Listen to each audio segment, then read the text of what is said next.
Hello நண்பன்பிஸ், எப்படி இருக்கிறீங்க? உங்கள் எல்லாருமே தெரியும், நான் வந்து அரபு நாட்டில் இருந்து தான் இந்த வீடியோஸ்லாம் போட்டுட்ருக்கேன்னு. உங்களுக்கு இப்போ அரபு நாட்டோட சுச்சுவேஷன்ஸ் எல்லாமே தெரியும். ஏன்னா ஈரான் இஸ்ரேல் வார்னால பல பேர் இங்கே வந்து வேலை இழந்திருக்காங்க, வேலையை விட்டு ஊருக்கு போயிருக்காங்க. ஸோ வேலை இல்லாமல் இங்கேயே நிறைய பேர் இருக்கிறாங்க. ஸோ அப்படி ஒரு சூழலில் தான் நானும் இருக்கிறேன். கடந்த 2 மாதமாச்சு எனக்கு வேலை போய். முடிஞ்சுன்னா உங்களால் இந்த QR கோட் யூஸ் பண்ணி உங்களால் முடிஞ்ச சப்போர்ட்டை நீங்கள் எனக்கு செய்யுங்க.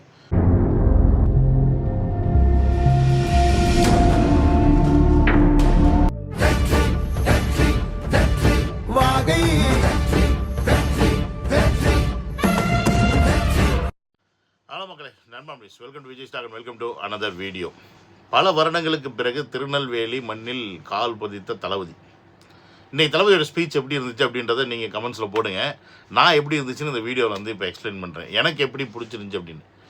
ஏன்னு கேட்டிங்கன்னு வச்சிங்களேன், இன்றைக்கி ஸ்பீச்சில் வந்து பார்த்தீங்கன்னா ரொம்ப வந்து டீட்டெயிலிங் கிடையாது. அந்த ஏரியாவோட பிரச்சனையை பற்றி பெருசாக இல்லை. அந்த ஏரியாவோட பிரச்சனையை பற்றி பேசவே இல்லை.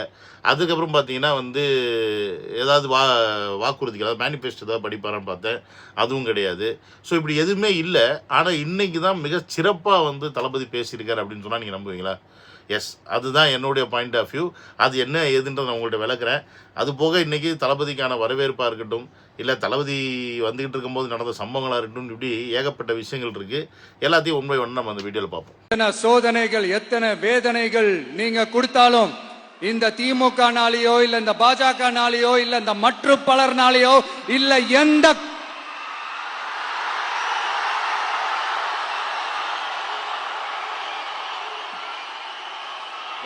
வேற யாராலையும் என்ன மக்கள் கிட்ட இருந்து பிரிக்க முடியாதுன்னு சொல்ல வந்தேன். அதை தான் சொல்ல வந்தேன்.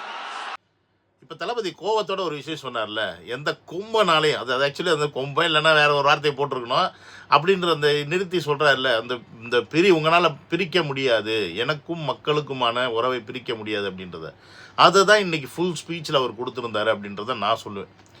ஏன்னு கேட்டிங்கன்னா, ஸ்பீச் ஆரம்பித்ததுலேருந்து அவர் வந்து பார்த்திங்கன்னா ரொம்ப டீட்டெயிலிங்குள்ளலாம் போகல. திமுகவுடைய விமர்சனம் வந்து திமுக வந்து தான் நம்ம அடிக்கிறோம் அப்படின்றது தெரியுது. அப்போ திமுகவும் இங்கே இருக்க பிஜேபியும் என்ன மாதிரியான கட்சிகள், எப்படி மக்களை போட்டு நசுக்கியிருக்கு அப்படின்ற விஷயத்த ரொம்ப மக்களுக்கு புரிகிற மாதிரி எளிய நடையில் இன்றைக்கி சொல்லியிருக்கார். அதுவும் ஸ்ட்ராங்காக சொல்லியிருக்கார், அழுத்தம் திருத்தமாக சொல்லியிருக்கார். அவங்க பண்ணக்கூடிய ஊழல்களாக இருக்கட்டும், அவங்க மக்களுக்கானவர்கள் கிடையாது அப்படின்றத வந்து தான் கூட கம்பேர் பண்ணி சொல்கிறதா இருக்கட்டும், இப்படி எல்லா இடத்துலையுமே அவர் வந்து பார்த்திங்கன்னா ஒரு பியூர் பொலிட்டீஷியனாக மக்கள்கிட்ட எதை சொன்னால் பதியுமோ அதை மட்டும் பேசிட்டு இன்றைக்கி போயிருக்கார். தேவையில்லாமல் வந்து அந்த பிரச்சனை இந்த பிரச்சனை ரொம்ப டீட்டெயிலிங்காக போகணுன்னு வச்சுக்கோங்களேன், மக்களுக்கு வந்து புரியாது. இப்போ இந்த மீடியாவில் உட்காந்துட்டு பேசுகிற மாதிரி விஜய் அதை பற்றி பேச மாட்டேங்கிறார், விஜய் இதை பற்றி பேச மாட்டேங்கிறார் அப்படின்னு விளக்குறாங்களே ஒழிய அதை பற்றி பேச வேண்டிய அவசியம் இல்லை அப்படின்றது தான் விஜய் அவர்களுடைய நிலைப்பாடு. ஏன்னா அதை பற்றி பேசி மட்டும்தான் அரசியல் பண்ணுறாங்களே ஒழிய அது நடக்காமல் பார்த்துக்கணும் அப்படின்றது தான் அவருடைய அரசியல் புரிதல். அந்த அரசியல் புரிதலை மக்கள்கிட்ட வந்து எதிர்பார்க்குறாரு. உதாரணத்துக்கு அவர் வந்து பேசிக்கிட்டு இருக்கும்போதே ஒரு விஷயம் வந்து சொல்லியிருப்பார், இந்த நாங்குநேரி விஷயத்தை பற்றி சொல்லியிருப்பார். நீங்கள் நோட் பண்ணிங்கன்னா தெரியும். நாங்குநேரி பிரச்சனைகளில் அது குடினால தான் நடந்துச்சு, போதனால தான் நடந்துச்சு அப்படின்றது எங்களுக்கு தெரியுது.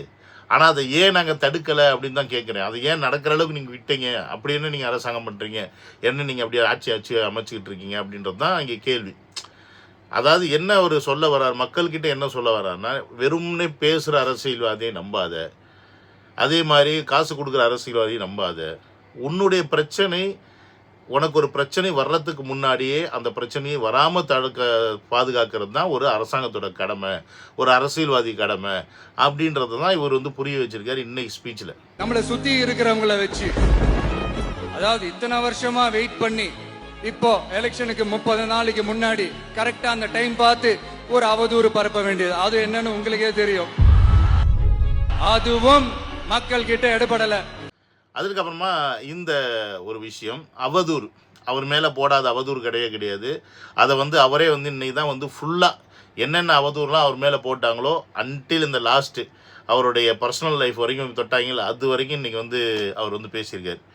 அதாவது தான் கரூரில் என்ன நடந்துச்சுன்னு ஊர் உலகத்துக்கே தெரியும். ஆனால் அதை வச்சு என்னை கொலகாரன்னு சொன்னாங்க, என்னென்னமோ சொன்னாங்க, என்னென்னமோ அவதூறு பரப்புனாங்க. அந்த வார்த்தையை அவர் சொல்லலைனாலும் இதை சொல்லி தானே வந்து எல்லா அவதூறையும் பரப்புனாங்க. நக்கீரன் கோபாலாக இருக்கட்டும், அதற்கப்புறமா மற்ற கட்சிக்காரங்களாக இருக்கட்டும், முன்னாடி விஜய்க்கு சப்போர்ட் பண்ணவங்களாம் பின்னாடி வந்துட்டு திருப்பி விஜய் லேட்டாக வந்தனால தான் கொலகாரன், அவர் தான் அதனால தான் காரணம் அப்படின்னு சொன்னதாக இருக்கட்டும், நாய்டம்ளர் குரூப் சொன்னதாக இருக்கட்டும், இப்படி எல்லாருமே சொன்னதாக இருக்கட்டும். ஸோ அதுலேருந்து அவர் மீண்டு வர்றாரு. மீண்டு வந்து திருப்பி களத்தில் இறங்கி பிரச்சாரத்தை ஆரம்பித்தா அப்போ திருப்பி என்ன பண்ணுறாங்க, இவர் மக்களை சந்திக்கக்கூடாதுன்னு சொல்லிட்டு எஸ்ஓபி தனியாக அவருக்குன்னு ஒரு எஸ்ஓபி, அவருக்குன்னு கண்டிஷன்ஸு. இன்றைக்கி கூட பார்த்தீங்கன்னா இந்த திருநெல்வேலி இந்த மீட்டிங்க்கு மொத்தம் 51 கண்டிஷன்ஸ் போட்டிருக்காங்க தளபதி அவர்களுக்கு. ஸோ அப்போ இந்த 51 கண்டிஷன்ஸ் மற்ற கட்சிகளுக்கு இருக்குமான்னு கேட்டால் கிடையாது. இங்கே அதுதான் ஒரு பிரச்சனை. இங்கே வந்து ஒரு கட்சிக்கு, இந்த கட்சிக்குன்னு கிடையாது, இங்கே விஜய் அப்படின்ற அந்த ஒரு முகத்தை தடுக்க தான் இன்றைக்கி இவ்வளோ கட்சிகளும் சேர்ந்து வேலை செய்யுது அப்படின்றத நிதர்சனமான உண்மை. இதில் திமுக தனி, பிஜேபி தனி, அதிமுக எல்லாருமே ஒன்றா சேர்ந்து தான் விஜய் அவர்களை எதிர்த்துக்கிட்டு இருக்காங்க இப்போ இருக்கிற கரண்ட் சூழ்நிலையில். அவங்கவுங்க அங்கிட்டு பின்னாடி ஃபோனில் பேசிப்பாங்க, ஐயோ நம்ம ஜெயிச்சாலும் நம்மள நீ ஜெயிச்சாலும் சரி நான் ஜெயிச்சாலும் சரி பிரச்சனை கிடையாது, ஆனால் விஜயை மட்டும் ஜெயிக்க விட்டுறக்கூடாதுன்னு சொல்லிட்டு அவங்க ஆளாளும் அங்கே பேசிட்டு தான் இருப்பாங்க. அதில் மாட்டு கருத்து கிடையவே கிடையாது. ரியல் பாலிடிக்ஸ் அப்படி தான் நடக்கும். ரியல் பாலிடிக்ஸ் மக்கள் முன்னாடி ஒரு மாதிரி இருப்பாங்க, மக்களுக்கு பின்னாடி அவங்க ஜாலியாக அண்ணன் தம்பி மாதிரி கூட்டாக தான் இருப்பாங்க. ஏன்னா அதுதான் ரியல் பாலிடிக்ஸு. புரியுதுங்களா? அப்படி ஒரு பொலிட்டீஷியன்ஸ்கில் தான் நம்ம இத்தனை வருஷமாக இருந்திருக்கோம் அப்படின்றத நீங்கள் புரிஞ்சுக்கணும். அப்படிலாம் இல்லாமல் மக்களுக்கான ஒரு தலைவராக வந்து நிற்கும்போது அந்த தலைவரை ஒட்டுமொத்த பொலிட்டீஷியன்ஸ் எதிர்க்கிறது அப்படின்றது எப்பயுமே நடைமுறையில் ஒன்று தான். அது இந்த வாட்டி இந்த சோஷியல் மீடியாலாம் இருக்கிறனால எந்த அளவுக்கு அவங்க எதிர்க்கிறாங்க அப்படின்றத நம்ம கண்ணு முன்னாடி பார்க்க முடியுது. ஸோ அதுதான் அவர் வந்து அந்த இடத்துல சொல்லியிருக்காரு. அதுக்கப்புறம் எஸ்ஓபிக்கு அப்புறமா போட்ட அவதூறு தான், அவர் மேலே வச்ச அவதூறு தான் வந்து இந்த பர்சனல் லைஃபு. ஸோ அதை வந்து நீங்கள் நல்லா யோசிச்சு பாருங்கள். தான் அந்த வார்த்தையை கூட அவர் வந்து சொல்லலை. அவர் நினச்சிருந்தாருன்னா என் மேலே போட்ட விவாகரத்து கேஸ் அப்படின்னு கூட சொல்லியிருக்கலாமே. ஆனால் அந்த வார்த்தையை கூட சொல்ல விரும்பாதவராக தன் குடும்பத்தை விட்டு பிரிஞ்சு குடும்பத்தை பார்த்துக்காதவர்னு சொல்லி இன்றைக்கி பரப்பிட்டு இருக்காங்களே. கொஞ்சமாவது மனசாட்சி இருந்தால் அதை செய்யவே மாட்டாங்க. அது மனசாட்சின்னு ஒன்று கிடையாது அப்படின்றதே அவரே ஒரு கேள்வியிலே கேட்குறாரு. இவ்வளோ அநியாயம் பண்ணீங்களே, உங்களுக்கு கொஞ்சம் கூட மனசாட்சி இல்லையா அப்படின்னு அந்த 2.5 வயசு குழந்தை இறந்து போனதாக இருக்கும், இல்லை விளாத்தி காலத்தில் வந்து இயற்கை சீற்றத்துக்காக வெளியில் போன அந்த பொண்ணு பாலியல் கூட பண்ணி கொண்டு போட்டாங்களே அந்த விஷயமா இருக்கட்டும். இப்படி இவ்வளோ விஷயம் நடக்குது. இவ்வளோ நடந்தும் நீங்கள் வந்து எனக்கு என்னென்னு இருக்கிறீங்களே, நீங்கள் எப்படி உங்களுக்கு மனசாட்சியே இல்லையான்னு திமுக பார்த்து கேட்குறாரு அப்படின்னா அதை கேட்கக்கூடிய தகுதி விஜய் அவர்களுக்கு மட்டும்தான் இருக்குது, வேறு எந்த கட்சிக்காரங்களும் கிடையாது. ஓவராலாக எனக்கு இன்றைக்கி ஸ்பீச் வந்து ரொம்ப ரொம்ப ரொம்ப சாட்டிஸ்ஃபைடாக இருந்துச்சு. ரொம்ப வந்து தெளிவாக கரெக்டாக என்ன பேசணுமோ அதை மட்டும் பேசிட்டு சும்மா வளவலா கொலகொலான்னு இல்லாமல் செம்ம அட்டாக்கு. ஆனால் திமுகவுக்கு ஆனால் ஒவ்வொரு கேள்வியும் நாக்க பிடிக்கிட்டு சாறு மாதிரி கேட்டார். அதில் மாட்டுக்கிறதே கிடையாது. அன்றைக்கி எனக்கு ஒரே ஒரு குறை இருந்துச்சு, அந்த குறையும் வந்து பூர்த்தியாச்சு. அது என்னன்னு கேட்டிங்கன்னா, பிரச்சாரம் ஆரம்பித்த காலகட்டத்திலேருந்து திருச்சி, திருவாரூர், கள்ளக்குறிச்சின்னு இந்த பக்கம் போனார். அது பாண்டிச்சேரி வரைக்கும் போயிட்டார். இந்த பக்கம் பார்த்தீங்கன்னா சேலம், அதுக்கப்புறம் ஈரோடு, நாமக்கல், கரூர் வரைக்கும் போனார். அந்த பக்கம் மதுரை வரைக்கும் வந்துட்டார். ஆனால் இந்த கன்னியாகுமரி, திருநெல்வேலி, தூத்துக்குடி இந்த சைடில் இன்னும் பெல்ட் சைடு போவே இல்லையே அப்படின்ற ஒரு வருத்தம் இருந்துச்சு. நீ போவாரா மாட்டாரா, எலெக்ஷன் வேறு இன்னும் ஒரு 10 நாளில் இருக்குது. ஸோ நம்ம தளபதி இதுக்கெல்லாம் பர்மிஷன் கொடுத்துருவாங்களா அப்படின்னு இருக்கும்போது இன்றைக்கி போயிட்டார். அதே மாதிரி இன்னையிலேருந்து இனி அடுத்தடுத்து இருக்கக்கூடிய நாட்கள் வந்து கண்டினியூஸ் பிரச்சாரம் பண்ணுறதுக்கான ஏதோ திட்ட வடிவை வந்து ரெடி பண்ணுறதா சொல்லிக்கிட்டு இருக்காங்க. அது எந்த அளவுக்கு உண்மை நமக்கு தெரியல. ஸோ அது உண்மையாக இருக்கும் பட்சத்தில் இன்றைக்கி இங்கே போயிருக்காருன்னா நாளைக்கு வேறு எங்கேயாவது பிரச்சாரம் இருக்கலாம். அப்படி இல்லைன்னா ஒரு நாள் விட்டு ஒரு நாள் எங்கேயாவது போகிற மாதிரி பிளான் பண்ணுறாரா நமக்கு தெரியல. ஸோ இந்த ஏரியா கவர் பண்ண வரைக்கும் நமக்கு சந்தோஷம். அதே மாதிரி தளபதிக்கு எங்கேயும் எப்பயும் இருக்கக்கூடிய அதே வரவேற்பு, அதே மக்கள் வெள்ளம், அதே மக்கள் வெள்ளத்தில் பயணித்து போகக்கூடிய அதே அந்த தேர் மாதிரி தான் போகிறாரு. ஸோ அந்த வகையில் வந்து பார்த்திங்கன்னா மக்கள் செல்வாக்கு எங்கேயுமே இருக்குது அப்படின்றதுல மாட்டுக்கிறது கிடையாது. அதனால தான் அவர் ரொம்ப தெளிவாக சொல்கிறாரு, நான் ஒவ்வொரு வீட்டுக்குள்ளேயும் போயிட்டு அரசியலுக்கு வந்துடுங்க, சும்மா வந்து அரசியலுக்கு வந்துட்டு நான் வீட்டுக்குள்ளே போகணுன்னு ஆசைப்படல. 30 வருஷமாக நான் எவ்வளோ கஷ்டப்பட்டிருக்கேன்னு எனக்கு தான் தெரியும் அப்படின்னு அவர் சும்மா ஒன்றும் சொல்லலை. அது உண்மை தான். ஏன்னா ஒரு நடிகரை வந்து நம்ம வந்து நடிகராய் பார்ப்பது தான் அப்படின்றது தான் வந்து நிதர்சனமான உண்மை. அதனால தான் பல நடிகர்கள் வந்து அரசியல் களத்தில் வந்து ஜெயிக்க முடியாமல் காணாமல் போயிடுறது, சில பேர் வர்றேன்னு சொல்லிட்டு வராமையே போயிடுறது. ஆனால் ஒரு நடிகரை நாம் இன்றைக்கி ஏற்றுக்கிட்டோம், நம்ம வீட்டுக்குள்ளே ஒருத்தராக ஏற்றுக்கிட்டோம். அது ஒன்று. தமிழ்நாட்டில் வந்து இந்த அளவுக்கு தைரியமாக 2 கட்சிகளை எதிர்த்து வரக்கூடிய தலைவனை இது வரைக்கும் நம்ம பார்க்கல. ஸோ அது ஒன்று. அப்படியே 2 பேரும் எதிர்த்து வரேன்னு சொன்னாலும் அந்த அவங்களுக்கான அரசியலை வந்து அவங்க செய்ய மாட்டாங்க, மக்களுக்கான அரசியலை செய்ய மாட்டாங்க. அவங்க ஒரு புதுவிதமான அரசியலை செய்வாங்க. அது மக்களுக்கும் புரியாது, அவங்களுக்கும் புரியாது, என்ன பண்ணுறாங்கன்னு தெரியாது. அந்த மாதிரி ஒரு அரசியல்வாதிங்க. இப்படிலாம் இல்லாமல் மக்களுக்கான அரசியலை நான் முன்னெடுப்பேன். மக்களுக்காக என்ன செய்யணுமோ, என்ன நடைமுறைக்கு சாத்தியமோ அதை மட்டும்தான் நான் என்னோடய திட்டத்தில் குடிப்பேன். அதே மாதிரி இல்லாத விஷயங்கள் நிறையா புதுசு வந்து நான் கொண்டு வருவேன், சொல்லாத விஷயங்கள் கொண்டு வருவேன். ஆனால் சொன்ன விஷயங்கள் நடைமுறைக்கு சாத்தியமாக இருக்கிறது மட்டும்தான் கொண்டு வரேன்னு சொல்லிட்டு ஒவ்வொரு இடத்துலையும் தான் கரெக்டானவன், அதாவது மீன்ஸ் உண்மையாக தான் இருக்கேன், மக்களுக்காக தான் இருக்கேன், மக்களுக்காக தான் வந்திருக்கேன்றதை வந்து தெளிவுபடுத்திக்கிட்டே இருக்கிறாரு, பதிவு பண்ணிக்கிட்டே இருக்கிறாரு தளபதி. அதில் மாட்டுக்கிறதே கிடையாது.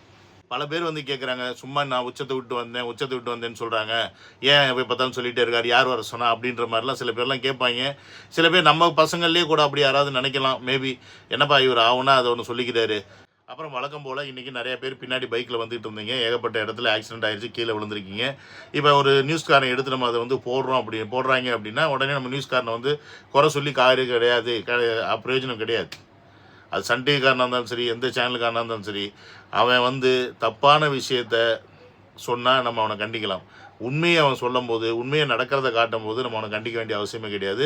ஏன்னா அப்படி பின்னாடி போகிறது தவறு அப்படின்னு நம்ம பல வாட்டி சொல்லியாச்சு, தளபதி வராதிங்கன்னு சொல்லியாச்சு. எல்லாரும் சொன்னதுக்கப்புறமும் திருப்பி பின்னாடி போய் ஆக்சிடெண்ட்டாக கீழே விழுந்தால் ஒன்றும் பண்ண முடியாது. அஃப்கோர்ஸ் விஜய் அவர்கள் கெட்ட பேரை ஏற்படுத்துறதுக்கு அதெல்லாம் ஒன்று இப்போ அவதூறு படப்புவாங்க, அது இல்லைன்னு சொல்லலை. பட் இப்போ அதெல்லாம் வந்து பெருசாக யாரும் கண்டுக்கிறது இல்லை அப்படின்றது தான் என்னோட புரிதல்.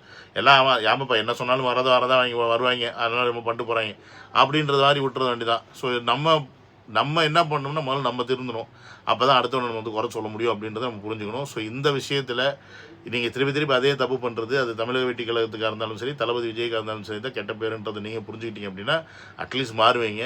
பட் என்ன இன்னொரு 15 நாள் தான் இருக்குது, என்னத்தை மாற போகிறீங்கன்னு எனக்கு தெரியல. நம்மளும் சொல்ல வேண்டிய கடமையை சொல்லிட்டு தான் இருக்கோம். ஸோ இன்றைக்கி நடந்த சம்பவங்களும் அதே மாதிரி தான்.